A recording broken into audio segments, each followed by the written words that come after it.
Friday, November 3rd, 2023, Monaco 64, home of alternative economics and contrarian views. Today, we're going to look at why the Bank of England is going to continue to steal the purchasing power of your currency or your savings. It might sound like a strong word, but if you really understand what inflation is, it's not surprising. And so that's what we're going to look at today. Before we do, there are a few things that I think are important to talk about. First of all, we've seen here that Sam Bankman-Fried was convicted of fraud over FTX's collapse. So it looks like he will appeal the verdict and will be sentenced on March 28th.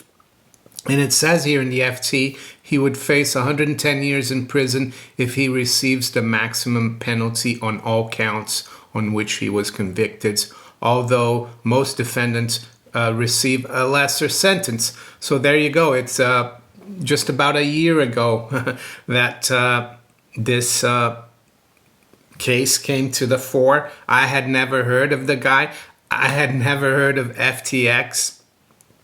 And I'm sure this is not the last case of fraud and scandal in the crypto space. And am I surprised by the verdict? No.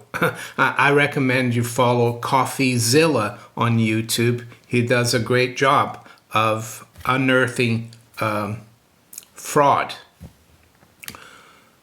What about what's going on in the Middle East? Yes, I saw that Hezbollah is going to make the leader of that group is going to make a speech today. Things could get more heated in that part of the world. And I continue to say that, well, at least me, I'm trying to focus on myself, on doing what I need to do to keep my family safe, my family going, my friends as well, my community. I'm focusing on letting you know what is happening from my perspective. And yes, don't let them divide you. This is what this latest crisis is all about. And I've noticed it here in the UK. We're going to have the Remembrance Day celebrations on Sunday, not this Sunday, the next Sunday. And apparently the pro-Palestinians are going to be protesting the same day. I mean, you couldn't ask for more of a divide and rule situation there. That could be very explosive. And yes, I'm probably going to be called unprincipled. I'm not standing for anything, but that's what they want you to do. They want you to take a side. Take your side, the side of your family, the side of your own affairs, the side of being self-reliant and not dependent on these people. I saw a picture yesterday of the people attending this AI safety summit in London. And someone tweeted, I forgot who it was, and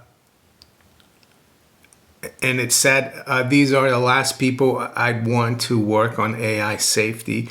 You had all the usual suspects like Ursula von der Leyen, all the big politicians, Elon Musk. So yeah, stick to what you can do for yourself and your friends and your community, your family, and try to ignore all this noise, I would say, because they want you at each other's necks. So just wanted to let you know as well that Miles Franklin, they've had a few specials this week. I haven't told you about them, but it's better late than never. So they've got platinum coins if you're interested. I'm not into platinum, but some of you might be. And it's only $85 over spot. 1 ounce platinum kangaroo coins. They've got 2023 silver philharmonics, 1 ounce silver philharmonics, $3.10 over spot. And they've got the $10 Liberty coins, which are just under half an ounce of gold. And that's only $115 over melt. So all the details of how to get in touch with Miles Franklin are below in the description. So back to the Bank of England. Yes, yesterday they left rates unchanged, and that wasn't a surprise. I noticed, though, that 6 of the members of the Monetary Policy Committee, or the MPC, voted to keep rates unchanged, but 3 actually voted to raise rates. And the expectation in the markets was for 7.2. So yes, they were a little more hawkish overall, the MPC members. But you have to understand, a lot of times they do that just to manipulate or manage perception of the markets. Does it really mean they wanted to raise rates? Probably yes, but who knows? And I said earlier that they're prepared, the Bank of England, to steal your purchasing power. And how do they do that? Well, I said if you know what inflation is, you know that it's theft. Well, you have to go back. I'll make it simple. Let's go back to Roman times when they didn't have paper money. They didn't have digital accounts at the bank. They didn't have deposit entries like we have now. Most people dealt in coins, silver denarius or the aureus, which is the gold coin, but it was mostly denarius, the silver coin. And it had, over 90% content was silver in the beginning. And through the centuries, though, by the end of the 4th century or so, AD, the denarius had almost no silver left. So it was supposed to be still a denarius, and it looked like it was a silver coin. But most people knew that the Roman state was cheating. They were stealing. And how do they do that? Well, they added more base metals to the coin. They kept a little bit of silver outside to make it look like silver. And they paid the Roman legions and whoever they had to pay the same amount of coins that they used to. And that's why prices went up, because people twigged onto it that there wasn't enough real money or silver in the coins. So if there was half as much silver, you would have to pay twice as much for something.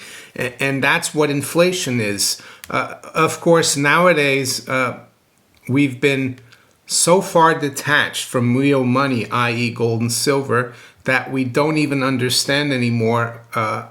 Well, at least people who don't watch this channel, we don't understand anymore what inflation is.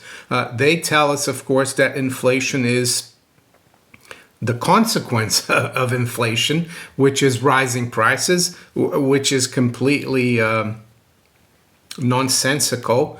It's like saying that the wet pavement after a rainstorm actually caused the rain. No, the wet pavement is the consequence of the rain. So what they do now, they don't even give you coins anymore that are worth anything. Yes, we have the token coins that they give us, but they're becoming worth less and less.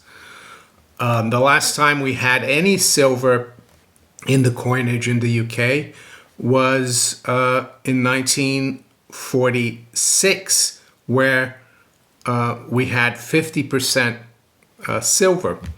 In 1920, we went off the sterling standard, which meant that coinage, silver content was dropped from 925 to 50%. So that's how they used to inflate it. But nowadays, people have no clue how inflation works. So once you get rid of the metal, the silver and the gold as well, you're free to inflate as much as possible. Government is free to borrow as much as possible, and the Bank of England, which is nowhere near being independent anymore, obliges. And how do they do that? Well, it's not me saying this. The Bank of England has the wherewithal to create money out of thin air and money on which it earns interest to buy this debt from the government, and this debt becomes the currency that we use. Have you noticed that the banknotes still say, "I promise to pay the bearer the sum on demand"? It's a promissory note. Of course, they're trying to get rid of that so people get even more detached from real money, and they're just trying to make it seem like, it's just a number, it's just credit. And the more they issue this funny currency or funny money, if you want to call it, the harder it gets for the real economy to keep up. Just another little example. Let's say if you, wherever you live, in a small town in England or wherever in the UK, if you were given the power to basically issue these promissory notes and that everyone in that town had to accept it, well, you would make sure your friends would be looked after, and you would buy as many things as possible. And the people making real things, they would raise prices because they would know this is worthless. So that's what inflation is. And why are they going to keep stealing the purchasing power of your currency, the currency that you're forced to use?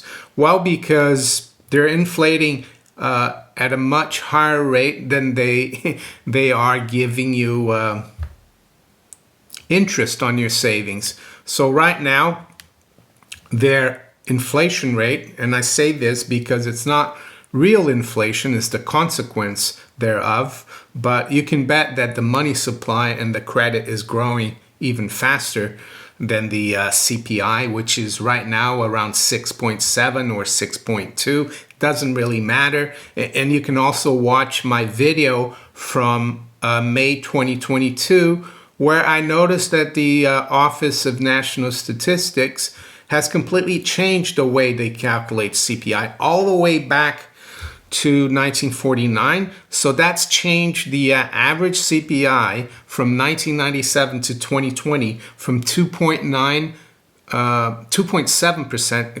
to 1.9. Why is that significant? Well, because Tony Blair and Gordon Brown supposedly gave the Bank of England independence in 1997, and they were given a target of 2% CPI, or inflation target as they call it. Another bad description of inflation, but anyway, so magically though, since May last year, the Bank of England reached its target up until 2020, because CPI was changed from 2.7 on average to 1.9. But don't be fooled. The Bank of England has really not met its target ever since it got its independence. But now, and this is not me, it's the analysts in the City of London, economists, saying that the Bank of England may tolerate inflation above 2%, two banks say. And this came out on Bloomberg on November 1st, the day before the Bank of England decision yesterday. I've put it under archive.ph. I won't be able to provide you a link, but if you Google Bank of England may tolerate inflation above 2%, Bloomberg, you'll find it. You can use archive.ph to read it as well. But the way they talk about it is as if They don't tell you that it's they're ripping you off. And why are they doing it? Well, because the biggest debtors in the country, the government, and also households, which are voters, who are voters, of course, they need help, because if the Bank of England wanted to stop inflating and creating currency or money out of thin air, they would have to raise rates a lot higher, maybe to 20%. And then the real economy would be able to catch up with the credit creation. So this is going to make it even worse. It's going to create more and more malinvestments. Of course, it's going to keep the government going. It's going to keep government spending going. It's going to keep taxes high. It's going to keep the property market going. House prices are probably not going to fall as much. But what's going to get really hurt is your currency, the value of your currency, not just versus the dollar or the euro, but versus real money, i.e. gold and silver. And that's why I keep harping on about gold and silver. And someone said, oh, you're selling gold. No, I'm not. I didn't start this channel to sell gold or silver. I just think it's a good place to be. And many people have asked me, where can I get it? And that's why I provide affiliates. But you just have to look at this chart here, this performance chart of gold since the year 2000 in all the major currencies. And you can see that in pounds,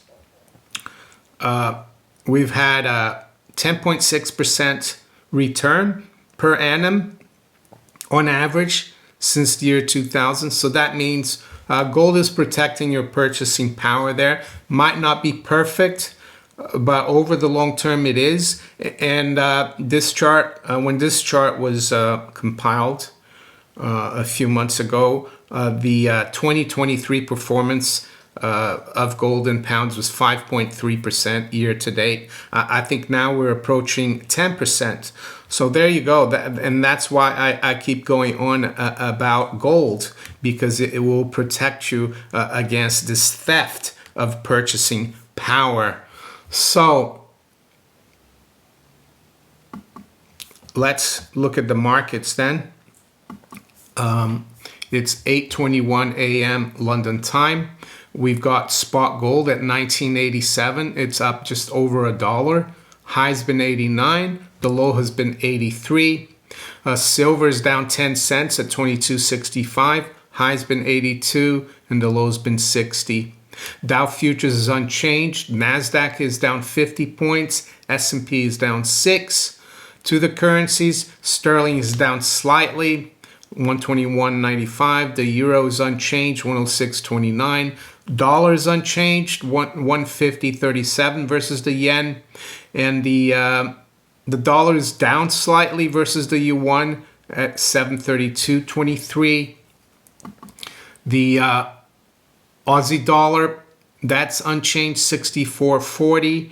The dollar is also unchanged versus the Canadian, and the same thing for the Kiwi dollar. Kiwi dollar is up slightly at 59.06. So things seem to be quiet right now. WTI crude is up 0.5%, 82.76. Brent is up also 0.5% at 87.12. Platinum is up a couple of dollars at 927, and high-grade copper is up 0.2% at 372.26. Let's finish off with the bond market. Yes, the 10-year yield in the U.S. dropped a lot yesterday. Of course, there are still people out there who think government bonds are a flight to safety.